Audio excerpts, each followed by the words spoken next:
ये बात उन दिनों की है जब बुद्धा मरवन में अपना समय व्यतीत कर रहे थे।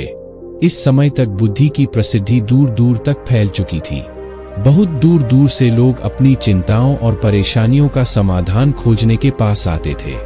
ऐसे ही एक दिन जब बुद्धा मरवन में अपने शिष्यों को प्रवचन दे रहे थे तो एक अधेड़ उम्र का व्यक्ति अपने 2021 वर्ष के पुत्र को अपने साथ लिए बुद्धि की तरफ चला आ रहा था।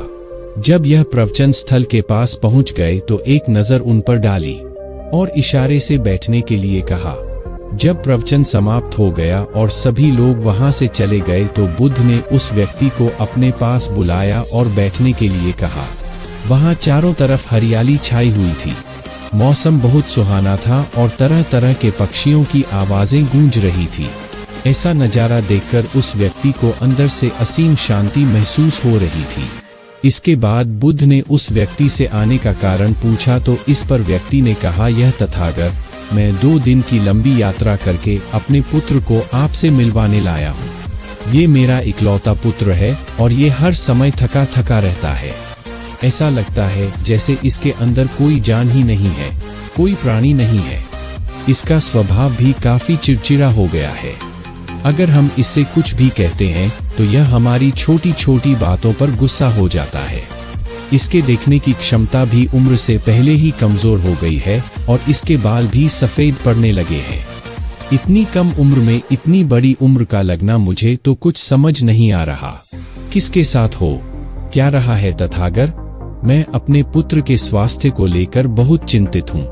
जब मैं अपने पुत्र को वैद्य जी के पास लेकर गया तो उन्होंने कुछ औषधि दी और कहा, अपने पुत्र को तनाव कम लेने के लिए कहो। वो अपने दिमाग में बहुत अधिक तनाव लेता है, इसलिए उसकी ऐसी हालत हो गई है। लेकिन मुझे उनके बहुत समझाने के बाद भी तनाव का मतलब समझ नहीं आया। मुझे नहीं पता कि तनाव होता क्या है, यह किन कारणों से आता है और उसे कैसे अपने पुत्र के दिमाग से निकालूं। लेकिन मुझे सबसे पहले तो ये समझना है कि तनाव होता क्या है। इसीलिए तथागत मैं आपके पास आया हूँ, कृपया आप मेरी समस्या का समाधान कीजिए। यह सुन बुद्ध उसके पुत्र को बड़े ध्यान से देखते हैं, उसके चेहरे को देखते हैं, उसकी आंखों को देखते हैं और फिर उसके हाथों की नब्ज को भी देखते हैं। यह सारी विधि करने के पश्चात बुद्ध उस व्यक्ति से कहते हैं, तनाव लेना तो कोई नहीं चाहता, लेकिन फिर भी यह तनाव लोगों के दिमाग को दीमक की तरह पकड़ लेता है और व्यक्ति जान भी नहीं पाता कि वह तनाव में जी रहा है। लेकिन अगर व्यक्ति तनाव के कारणों को अच्छे से समझ लेता है और तनाव के बारे में कोई ऐसा पैमाना बना लेता है जिससे वह जान सके कि वह कितने तनाव में है, तो वह इस समस्या का समाधान भी खोज सकता है। सबसे पहले तो तुम ये समझो कि तनाव होता क्या है। जब भी कोई व्यक्ति कोई काम कर रहा होता है लेकिन उसका मन कहीं दूर भटक रहा होता है, कल्पनाओं में होता है, तो उसके शरीर और मन के बीच एक दूरी पैदा हो जाती है। यह दूरी जितनी अधिक होगी व्यक्ति उतनी ही ज्यादा बेहोशी की अवस्था में होता है और शरीर व मन के बीच की इसी दूरी, इसी खिंचाव को तनाव कहा जाता है। आखिर कोई पसंदीदा खेल खेलने के बाद व्यक्ति चुस्ती और प्रसन्नता से क्यों भर जाता है, जबकि उसने तो अपने शरीर को थकाया है। लेकिन समझने वाली बात यह है कि खेलते समय मन और शरीर एक साथ पूरी तरह से उस खेल में केंद्रित होते हैं, जिससे शरीर और मन के बीच दूरी पैदा नहीं होती और कोई तनाव पैदा नहीं होता। और अगर दिमाग में कोई तनाव था भी तो वो भी दूर हो जाता है। लेकिन इसके विपरीत जब हम कोई ऐसा काम करते हैं जो हमें पसंद नहीं है तो हमारा ससुर तो उस काम को कर रहा होता है, लेकिन हमारा मन कहीं दूर कल्पनाओं में भटक रहा होता है, जिससे शरीर और मन के बीच एक दूरी पैदा हो गई और तनाव ने जन्म ले लिया। दूसरा पूरा हुआ तो तीसरे की तरफ, और इस तरीके से वो अपने लक्ष्यों को पाने के लिए जिंदगी भर गोल गोल घूमता रहता है। इसीलिए जो व्यक्ति अति महत्वाकांक्षी होता है, जिसने बड़े बड़े लक्ष्य बनाए होते हैं, वह वर्तमान में कभी रह ही नहीं पाता। उसका मन सदैव भविष्य की योजनाएं बनाने में ही व्यस्त रहता है। उसका शरीर तो वर्तमान में रहता है लेकिन भविष्य में ही रहता है, जिससे मन और शरीर के बीच दूरी पैदा हो जाती है और वह तनाव भरी जिंदगी जीने लगता है। बुद्ध के मुंह से यह बात सुन उस लड़के ने कहा, बुद्ध, तो फिर इसका मतलब है कि हमें लक्ष्य नहीं बनानी चाहिए, क्योंकि लक्ष्य बनाना भी तो महत्वाकांक्षा ही है। इस पर बुद्ध ने कहा, जीवन में लक्ष्य बनाना कोई गलत बात नहीं है, लेकिन समस्या तब उत्पन्न होती है जब वो अपना पूरा ध्यान उस लक्ष्य से मिलने वाले परिणाम पर ही लगा देते हैं और उसके परिणाम की चिंता करते रहते हैं। व्यक्ति को वर्तमान में जीना आना चाहिए। आप लक्ष्य बनाइए और उस लक्ष्य की प्राप्ति के लिए कड़ी मेहनत करिए, लेकिन साथ ही साथ आपको इस बात का भी ज्ञान होना चाहिए कि आप अभी वर्तमान में जी रहे हैं और वर्तमान ही सत्य है। बुद्ध ने आगे कहा, तनाव का दूसरा सबसे बड़ा कारण है ईर्ष्या। जब व्यक्ति ईर्ष्या और जलन से भर जाता है तो उसका मन अंदर से सड़ने लगता है। ईर्ष्या एक आंतरिक घाव है।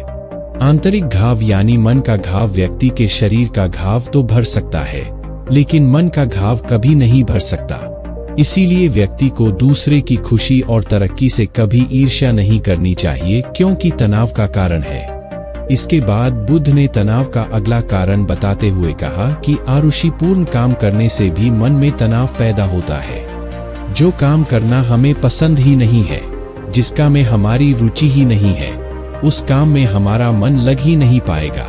हमारा शरीर तो वही बैठा रहेगा, लेकिन हमारा मन कल्पनाओं की उड़ान भरेगा, जिससे शरीर और मन के बीच दूरी पैदा हो जाती है और व्यक्ति तनावग्रस्त हो जाता है। इसीलिए इंसान को हमेशा अपनी रुचि के अनुसार ही कार्य करनी चाहिए। अगर व्यक्ति ने ये पता कर लिया कि उसे कौन सा काम करना पसंद है और वो उसी काम को अपने जीवन का लक्ष्य बना लेता है, तो फिर वो काम उसके लिए काम नहीं बल्कि खेल बन जाता है। फिर बुद्ध ने कहा, तनाव का चौथा कारण होता है किसी दूसरे से अच्छा रखना। बुद्ध ने उस व्यक्ति की ओर इशारा करते हुए कहा, एक पिता होने के नाते तुम्हारी अपने पुत्र से बहुत सी अपेक्षाएं होंगी कि तुम्हारा पुत्र एक बहुत ही कामयाब इंसान बने, तुम्हारा नाम रोशन करे, जैसा तुम चाहते हो उस तरह का जीवन जिए, तुम्हारी हर बात मानी। लेकिन क्या आज तक कभी किसी की सारी अपेक्षाएं पूरी हुई है? जब भी कोई व्यक्ति किसी दूसरे से कोई अपेक्षा रखने लगता है तो वो अनजाने में अपने लिए तनाव पैदा करने लगता है। जरा सोचो कि अगर तुम्हारा बेटा तुम्हारे अनुसार काम नहीं कर रहा और वो नहीं बन पा रहा जो तुम उसे बनाना चाहते हो, तो निश्चित रूप से तुम्हारे दिमाग को तनाव पकड़ लेगा। तुम तनाव से भरा जीवन जीना शुरू कर दोगे और इस तनाव के बस में आकर तुम ऐसा व्यवहार करोगे, ऐसी बातें करोगे कि तुम्हारा अपने पुत्र के साथ संबंध और भी खराब होता चला जाएगा।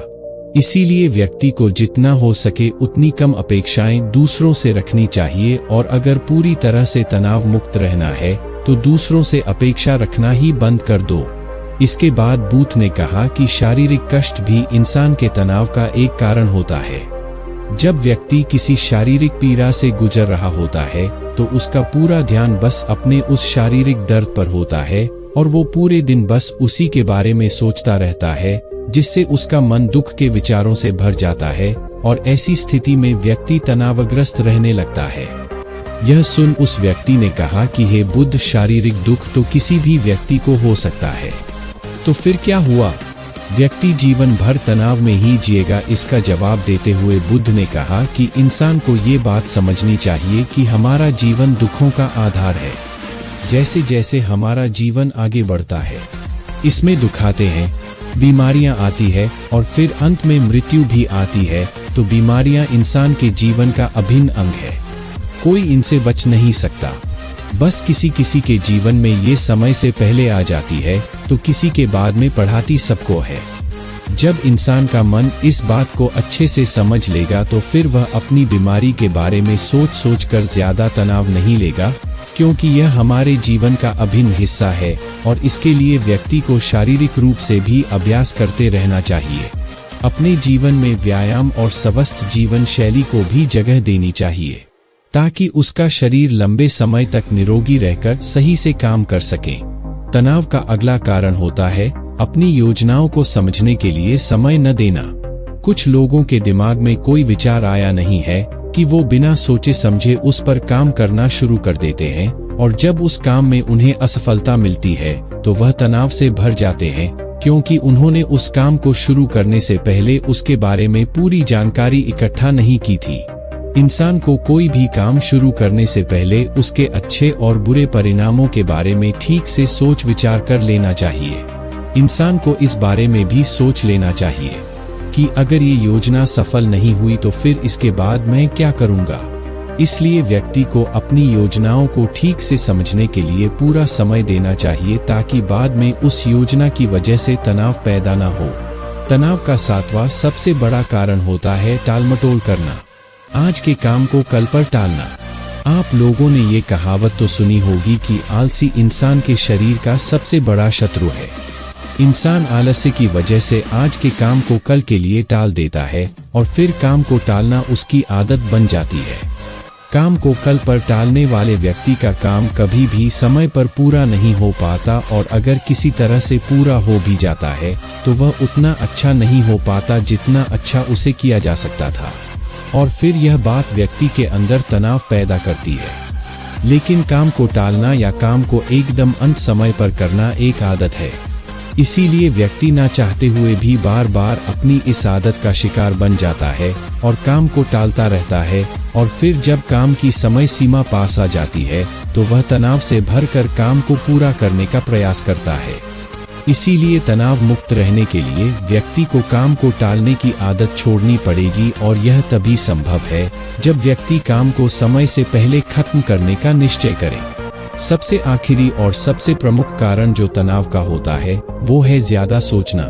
लगातार सोचते रहना भी एक बीमारी है, और यह उस व्यक्ति में सबसे ज्यादा पाई जाती है जो कपोल कल्पनाएं करता है, जो अतीत की घटनाओं और भविष्य की बातों के बारे में सोचता रहता है, जो बेवजह के अनुमान लगाता रहता है।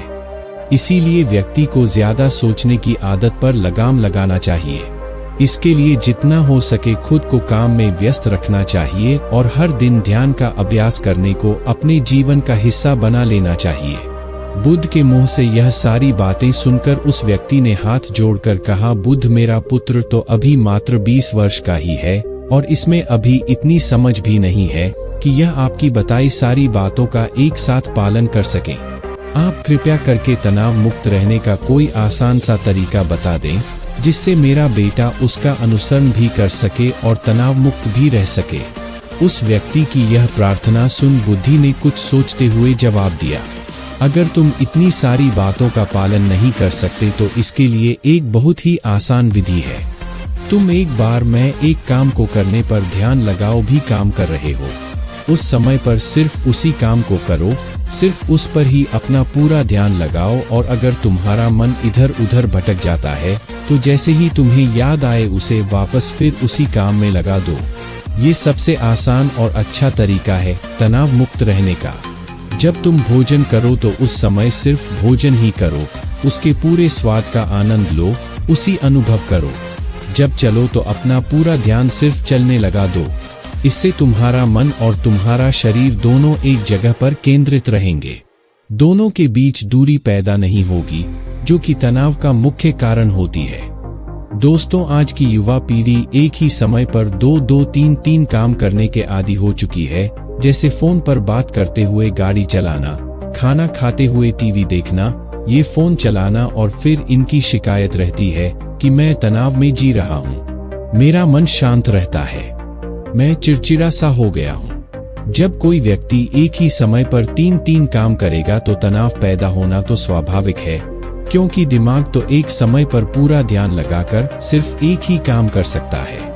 पूर्ण रूप से एक ही समय पर 2 कामों पर ध्यान कभी नहीं लग सकता। इसीलिए जहां तक संभव हो सके एक समय पर सिर्फ एक ही काम करने का प्रयास करें, वो भी पूरे ध्यान के साथ। दोस्तों, आशा करता हूं कि आपको इस वीडियो से काफी कुछ सीखने को मिला होगा।